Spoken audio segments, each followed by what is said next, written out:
Hello everyone and welcome to another episode of Multifamily Monday. My name is Jesse Greer, the Vice President of Multifamily Investments at Avis & Young. And today I have a very special guest with me, someone that's relatively new to these offices right here, Angela Foose. Thanks for having me today. Thanks for inviting me. So Angela is the new Planning Manager of the Community Development Department here in the city of Reno. Angela, tell us a little bit about yourself and your new position here. Yeah, so I have been here a whopping 5 months.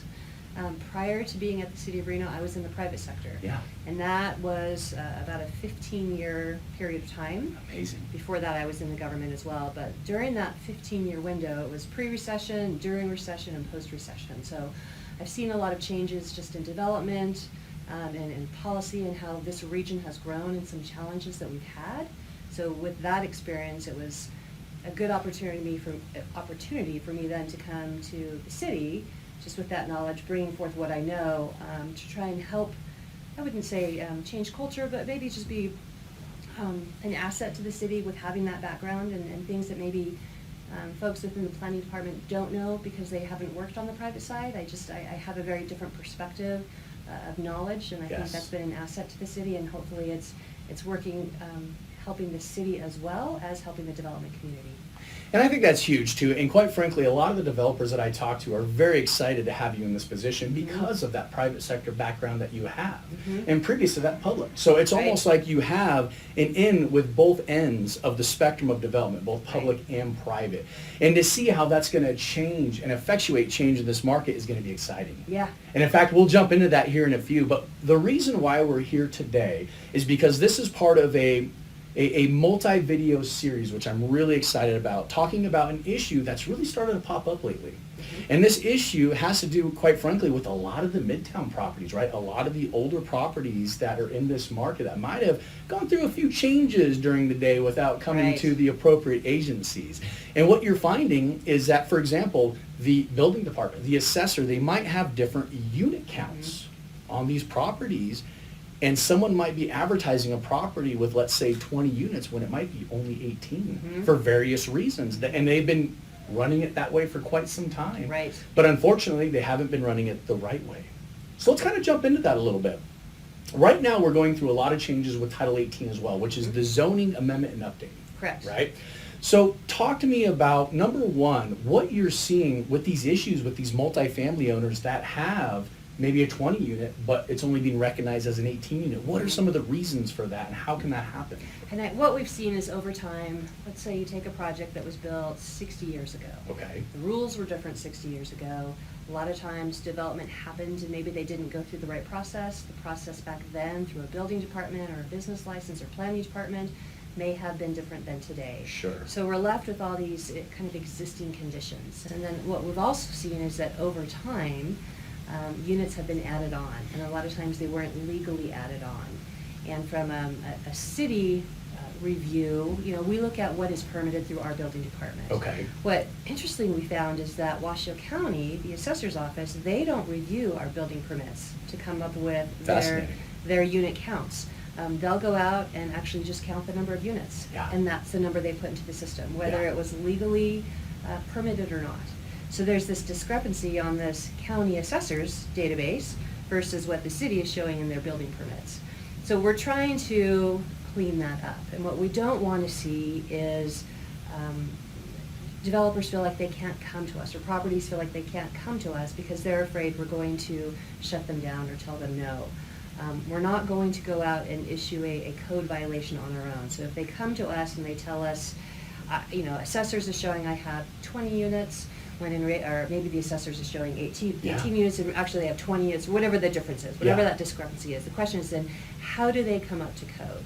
So we'll sit down with them and say, from a life safety issue, here's the building and fire constraints that they need to meet, right? So that's the number one, right? Yes. When you're talking about life safety, irrespective if it's been ran for 20 years that way or not, we have to make sure that it meets standard codes on the safety of the tenants inside. Absolutely. Okay. And we just, There's not flexibility in terms of, is this going to cause harm to somebody? Can you give some examples of maybe some safety concerns that might trigger this? A lot of times we have basements, and they're just unfinished basements. And Okay. people are using them as living space, or maybe as a separate unit. Maybe they have a separate entrance. When we look at it and we realize that, maybe there's no ingress and egress, maybe you can't get out of the windows. I mean, that's a fire hazard. Absolutely. So those are the kind of things that we look at and say, here's what today's code requires that you do. Sure. Electrical wiring, we want to make sure that you're not going to start a fire. So unfortunately, there are costs to the owners to do this. Yeah. But at the end of the day, you get a legally permitted unit, and then the money that you generate over time just from rents hopefully goes to them to cover that expense. Absolutely. So that is priority number one, is was it legally established and does it meet our building and fire safety issues? Okay. And from a planning perspective and a zoning perspective, we look at it and say, does it meet certain requirements? Number one is, what does the density allow? So we look at the zoning. Within all of our different zoning categories, there's a certain number of units you can fit on that parcel. We have to stay within those boundaries. And so are they above those limits? The other thing we look at is parking. Parking is always a big problem, especially in the Midtown area. It's one of Absolutely. probably the Yep. hottest topics in Midtown It is is. parking, or lack of parking. Yeah. So we do have some flexibility in our code that gives the administrator some leeway on parking requirements. Again, we kind of look at it on a case-by-case basis, and we require that they justify the parking. So they don't come in and say, hey, I'm just asking for a reduction in parking, will you just give it to me? Sure. No, there's a process they have to go through, and so everyone is treated equally. And we base it basically on, here's what the code says, here's the allowances we allow you to do based on certain different restrictions or areas.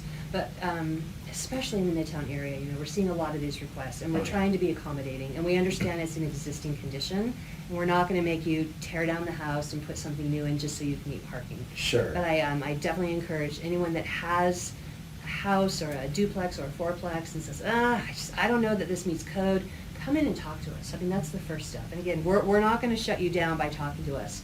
These are where we're trying to encourage people to come and clean things up the right way, the legal way. And the answer may be, you're going to have to do these 5 things, and the owner may say, I'm not willing to do those 5 things. And that's where the conversation ends, and we say, okay, here's the information, but we are willing to work with you. We're going to do our best to kind of come meet you in the middle. Again, as long as we're not going against life safety issues. Absolutely. We're willing to sit down with you and see what we can do to make it work. So in recapping what you said here, because I think there's a lot of very important points that we discussed here, and really when it comes down to the planning department, there's 2 key items that an owner or prospective buyer has to really understand, right? We're talking about zoning density, and we're talking about parking. Correct. Okay? When it comes to zoning density, I mean, the unit's already built, right? It's on the APN, the assessed parcel number, and it already might be zoned MF7, 1421, or whatever it might be, right? It may be in a mixed-use zoning, okay, that has its own special requirements. Yep. So if it's already there, and the land is what it is, how can they remedy that? Great. We had an example just this week, and a gentleman came to us, just bought a house, a single-family home. Okay. And it was, I think, built in the 20s. There was a house behind his house on the same lot. It's like a mother-in-law quarter, kind of like, It's or a completely what separate would you unit. call it here? Accessory dwelling unit. Accessory dwelling unit, Yep, okay. a separate residential living quarters. Okay. And it had obviously been there a long time. He showed us pictures. Sure. So we spent some time going through all of our files to see, was that building, that accessory dwelling unit, that separate residential building, was that ever permitted through the city? Because it's very possible, back in the 20s or the 30s or the 40s or the 60s, whatever decade it was. Okay. It's very possible that they came to the city and went through the right permitting process, and it may have been approved back then. So we start with that, is what's the history of that particular building on that particular site? And again, the fun part of that is you kind of see the history, and usually the property owners had no idea half the stuff was Sure. permitted or not permitted. Sure. So we start there, and then we look at it and say, well, do we have any historic knowledge to show that maybe that the building itself wasn't permitted, but maybe at some point they came in with a permit to do plumbing, or just any kind of evidence to show Some that sort of it's- history, to right? show that it was ever acknowledged that it's here and it's being permitted and they went through the right process. So we start by looking at the history. Okay. And a lot of times, we're not able to find when a building was built that was allowed. I was going to say, so going through historical records here at the city is probably very hit or miss depending on, the agencies that have gone through here, the technology that's been implemented, and the desire to maintain those records. So I'm assuming it's probably quite the treasure hunt in It trying to is. look at these Absolutely. documents. And Yeah. a lot of these sites, maybe they were originally under Washoe County's jurisdiction. Maybe it was Great before point. it was annexed into Reno. Yeah. So there's a lot to go into that. But at the end of the day, then we come back to, okay, where are we at today? What can we do to bring it up to standard? Okay. So that goes back to, let's start with the building and fire code regulations and let them know, here's what's going to be required to come up to code. Again, we look at it to say, okay, do you meet the parking requirements? Yep, we can make it work. And then generally that's kind of this back and forth interaction of, here's the key things that planning's looking at. We'll work with you to make sure that gets permitted. We just want to make sure it's documented and then it's done legally Okay. through the right chain of commands. So in this particular case, this home Uh-huh. was a single-family home. Uh-huh. It was zoned on a single-family home APN. Correct. Okay. So with having the additional dwelling unit, it was already over Based on today's zoning. based on today's zoning. So Yeah. how did you work with this particular individual? What did they have to do to get it correct? In other words, now are they able to have that ADU? They are, and we Okay. went back and we found through the building permit research that there was some historical permitting Huh. to show that it went through, and maybe not the initial structure because it was so long ago we couldn't find that permit. Yeah. But over the years, they had come in for different upgrades to that building, whether it was an electrical permit or, like I said, And plumbing. this is the ADU that you're referencing? Correct. Okay. Yep. So there is a background to show that, yes, and maybe at one time that zoning allowed accessory dwelling units. And I that's see. the challenge, right? Yeah. Is that Because zoning constantly changes, and in fact, Constantly we're going to talk changes. about that too after this because we're going through another zoning change here momentarily. right, Yeah, right. yeah. So we take all of that into consideration, and we understand too that we know somebody is going to probably live there.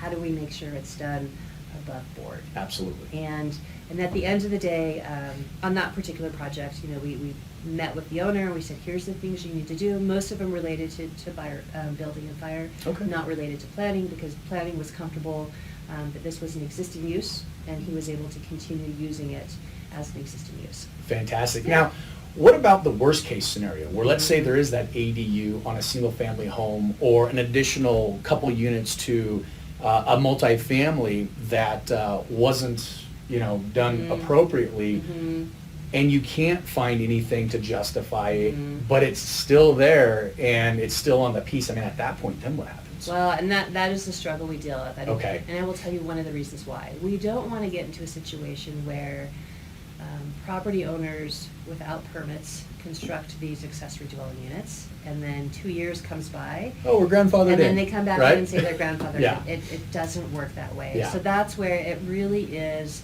a case-by-case basis of Yeah. us researching, do we have any documentation at all to show that it was ever permitted at all, in any sense of the way?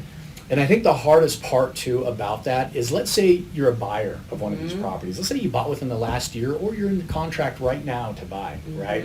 It's not your fault that this was added on. This wasn't No. you, but you have to deal with the repercussions of it. Right. That's why it's extremely important to understand where your product is at and some of the issues that could come along with it. Right. From what you're talking about, Absolutely. right? Because you want to make it the onus of the existing owner. You don't want to take on that issue. So I think those are some great points that you brought up, Angela. Now, the second part of this was parking. Right. So we talked about something very interesting. In Midtown, let's say, for example, that you're on a street that has significant parking, okay? Can I go to you and say, you know what? I'm able to use the parking of, let's say, the property in front of me and behind me, or is it just within the APN boundary on the street that you're allowed? And timing-wise, we just adopted, we made some changes to our current zoning code. Okay. This was, I would say, to kind of relieve the demands until we update the full zoning code. Okay. So we were hearing concerns from the development community about this issue of parking and what can we do in the interim until that zoning code's adopted to make it more flexible. Got it. So one of the things we now allow is everywhere within the city of Reno, not just within specific areas. It used to be only in certain areas did this apply. You have to meet certain parking requirements, and that is confined to your project site. So within the boundaries of your property. So you can use parking, street parking, but it has to be within the APN boundary. And that has not always been the case. Oh, Again, interesting. just recently, we've said, well, prior to this change, it was everything, parking was limited to what is on your site. You can't use street parking as part of your parking calculations. And as an example with parking calculations, and I know they all vary by the zoning of multifamily, but give me one multifamily zoning and give me an example of how that parking is calculated. Yep, so another great example, I had someone come to me and say, I've got an existing building I just bought, it has 10 units. Uh-huh. And I only have 7 parking spaces on my site, on my parcel. Okay. Again, it was old, who knows how it was permitted. They're fine, there's an existing, they're grandfathered in. And they said, I want to add an additional, I think they added 1 studio. Based on the parking code, they need 1 parking space per unit. Now, is it by unit or by bedroom? Depends on which zoning district they're in. Okay. So this particular one I was dealing with. It was by unit. Was in our downtown zoning. Okay. So again, very specific to the zoning district Correct. determines the parking. So in this case, they were in what we call our downtown mixed-use zoning district. Okay. So the requirement for them was 1 space per unit. Got it. But again, they had 10 units and only 7 parking spaces. So if they wanted to add any additional units, they don't meet the parking code. So right? they'd have to, in essence, get 4 additional parking spaces to meet today's code. Correct. If they wanted to add just 1 unit. Correct. Okay. Because we have this updated zoning code that was just adopted this summer, the section of the zoning code, we allow a percentage of your required parking to be on street. So for them, they had 6 spaces in front of their parcel that could count towards them. So we said, great, you've got 7 spaces on your site, you've got 6 spaces on the street, you meet the parking for your current project. So did they add 2 more units? And you could add more units. In So addition to one? I said, here's what you can do. So they were able to make it work. But that is something that I think is very helpful. And again, that change to our zoning code made it citywide. So whether you're in Midtown, downtown, Keystone, that it's everywhere now. Where previously our zoning code allowed on-street parking, but only in very small areas, and it was typically in more of these infill areas. But it was very restricted. Yeah. So now it's citywide. So Angela, I really like these examples because it brings us to the next part of the conversation, which is you want to work with the public. You want to try to accommodate to the best that you can within code. Absolutely. And I think the biggest takeaway from this is that you shouldn't look at your department as how should we put this? A deal killer? A deal killer, thank you. Right. They want to work with you. They want to be able to help accommodate any issues that might have arisen from a previous owner and a previous development, And what else is exciting, what you're doing here, which I like, is every Monday, right, talk to us. So every Monday in the morning, anyone with any question can sit down with not only you, but who else? Oh, this is great. So every Monday morning, we call it our drop-in meetings. And this is an opportunity, if you have a question, 5-10-minute answer. Yeah. You can come down to the city on the 6th floor, and again, this is Reno City Hall, and you sign up, and it starts at 8 o'clock and it ends at 9 o'clock, and you get to come in, and you get the planning department, building department, engineering department, district health is there, the fire department. So all of the kind of the key players that need to be at the table so that you are not spending your time going around to 6 different departments feeling like you're getting 6 different answers individually. You get the department heads in one room, and we do a lot of collaborating in those meetings. It's actually great for me as a staff member, I think, as well as for the public, because then I better understand why the fire department would say no to something and yes to something else. So it's a good opportunity for all of us to kind of have these same conversations, and then we take that information back to our staff, and it definitely helps the property owners better understand what they're doing. We also offer on Monday mornings longer meetings. So if you have, let's say, a project that's more than just a 5-minute question. Sure. Let's say you want to spend 30 or 45 minutes with us. You can schedule the meeting, and we have this open time on all of our calendars between 9 and 11 o'clock, again, where it's the department heads.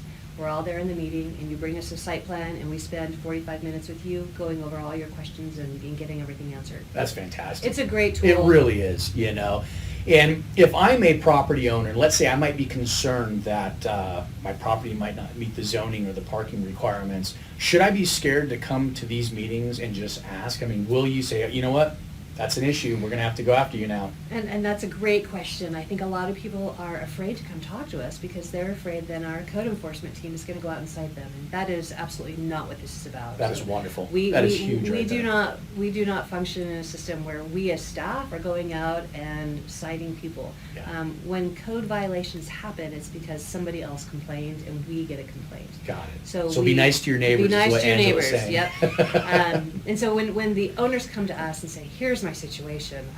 Help me understand what my options are. How do I fix this?" Okay. And a lot of times, again, we're Yeah. not saying you have to do this or else. We're saying if you want to do this, here's how you get there. Here's Got your it. path to get to where you need to be. So I don't want people to be afraid. We're trying to collaborate with people. I think within the planning department, our goal is to figure out a way to get to yes. We have a code. And unfortunately, we are bound by that code. And I just want everyone to understand where we're coming from too, right? It shouldn't be based on personal opinion. It's not. It's based on, these are the restrictions that we are bound by. Correct. Within that, I want people to be able to walk away saying, they gave me a path to get to where I need to be. That's huge. And it may not be a path that's quick. It may not be a path that is inexpensive, Yeah. but here's the path for me to get there. Yeah. Rather than the answer is no. Yeah. And I don't ever want to have to tell somebody the answer is no. I want to be able to say, you have to do X, Y, and Z, and here's the process for you to be able to do that. And right now is a fantastic time to really get involved because we talked about earlier in the conversation how zoning requirements, they ebb and flow throughout time depending on the needs of the city, where we're at for a recessionary time, right? Or if we're in a growth period like we are right now. Right now is one of the most important times to get involved because you're going through a significant planning and zoning change with Title 18. We are. And even some of the items that we discussed, from parking requirements to density of zoning, is going to be pointed out in this new code. And quite frankly, I think the goal of this new code is to really help the growth in the city. Mm-hmm. Figure out how we can accommodate more infill projects, as an Mm-hmm. example. Mm-hmm. So how can someone out there get more involved and really provide input to you and the other city members to put Mhm. together a fantastic proposal for the next 10 to 20 years? Yep, and now is a great time to be involved. So we have been embarking on this procedure, this process to update our zoning code for probably, I want to say maybe 18 months. Okay. We are at the tail end of it, but it's still a great time to be involved because now we're going to the public workshops where it's the planning commission and the city council. So if there's a topic and you don't feel that it's been addressed or that it's been addressed the way that you feel is appropriate, now is a great time to come to those planning commission meetings and voice your opinion. Come to those city council meetings and voice your opinion. Yeah. And as an example, we have, again, we've been working on this process. We've been going out to the community. We've been getting lots of input. We're also working with a consulting firm based out of Colorado, so they have lots of good ideas from other communities and Right. other regions that are doing development and infill Yeah. effectively. And so they've provided us with a lot of good ideas. But just even in the last couple of weeks, an idea came up about what about allowing additional density in certain areas. For example, we have a zoning called MF14, Uh-huh. and that allows for 14 units to the acre. Just, we were throwing out ideas of what about the option of, what if we said maybe you can increase that density, let's say by 20%. If you were to go through a process, or if, maybe that could be an administrative process, not a public hearing process, and that maybe you had to meet certain parameters. Okay. The idea is, how do we encourage density and how do we encourage affordability? Got it. We don't want to be a barrier to those things. We Yeah. want to help.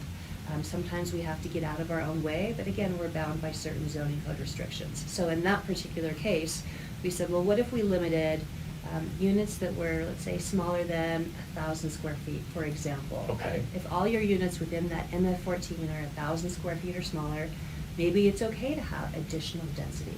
So those are the kind of ideas that we're bringing up. We're throwing it out to the community and Yeah. saying, what do you think, development community? Is this a good idea or a bad idea? Sure. And then those suggestions will be forwarded to city council, and ultimately it will be a policy decision where they have to say that, yep, this is the direction we want to go, or no, it's not. Yeah. So again, as a community, if this is the direction your listeners want to go, now is a great time to come forward. And I You would have to be suggest involved. you have This to is be the time. involved. Yep. Absolutely. And you could do that in writing. You could do that at the meetings where we have public comment. I would suggest you go on the City of Reno's website, which is reno.gov, and just type in a search of Reno zoning code update. Okay. And it will take you to a webpage that gives you all kinds of information about what's being proposed. Fantastic. And it's a lot of information. I don't expect the average person to go through a, Yeah.